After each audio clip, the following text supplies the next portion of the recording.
Bismillahirrahmanirrahim. Assalamualaikum warahmatullahi wabarakatuh. Subhanallah walhamdulillah wala ilaha illallah, Allahu akbar.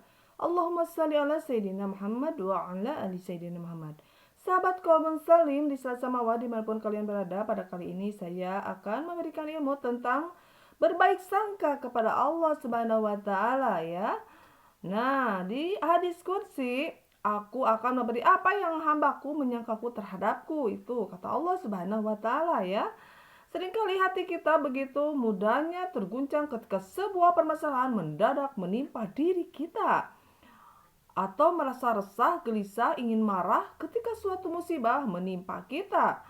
Rasanya kebahagiaan menjadi sirna. Keadaan telah menjadi jauh berbeda dengan yang kita inginkan. Kita merasa sial, menyalahkan diri sendiri, bahkan merasa bahwa Allah tidak sayang lagi kepada kita. Tetapi lihatlah sebagian dari yang lain, orang yang setiap hari dirundung kesusahan, ditimpa kemalangan, kekurangan, kemiskinan, bencana, dan aneka penyakit. Mereka tetap menjalaninya dengan hati yang tabah dan penuh keberanian. Apapun kondisi yang terjadi pada hari ini di hadapannya dengan tenang, meski menderita getir atau pahit, mereka sadar bahwa hidup itu harus dijalani ya. Bukan disisi dengan penyesalan, kecewaan, dan sikap-sikap tidak bersemangat yang justru tidak menguntungkan diri kita. Tengoklah kembali para nabi kita. Bertahun-tahun Rasulullah SAW dibenci orang-orang kafir Quraisy, dihina, bahkan hendak dibunuh. Tentu bukan sebuah keadaan yang menyenangkan. Nabi Ibrahim diberi cobaan supaya tega menyembelih putra yang sangat dicintainya. Tentu bukan sebuah kondisi yang mudah. Nabi Yusuf difitnah dan dipenjara, padahal ia tidak berbuat salah. Tentu itu sebuah keadaan yang tidak ia maui dan tidak dia duga sebelumnya.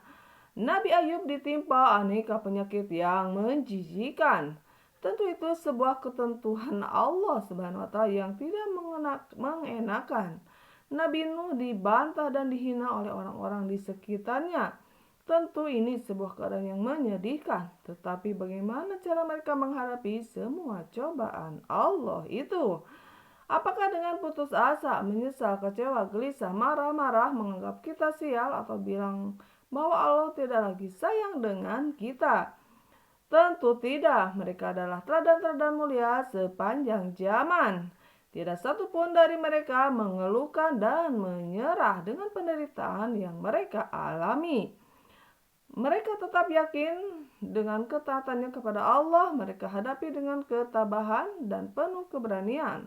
Rasulullah tidak gentar menghadapi berbagai ancaman, bahkan yang membahayakan nyawanya.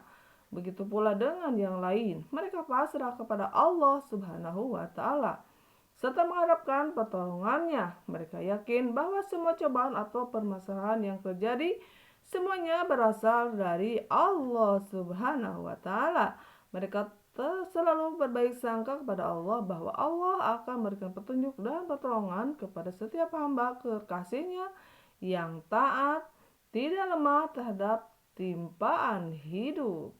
Nah itu sahabat-sahabatku semuanya, mudah-mudahan kita semuanya selalu istiqomah, selalu berprasangka baik kepada Allah Subhanahu wa taala apapun yang terjadi ya di muka bumi ini, karena semuanya sudah direncanakan oleh Allah Subhanahu wa taala.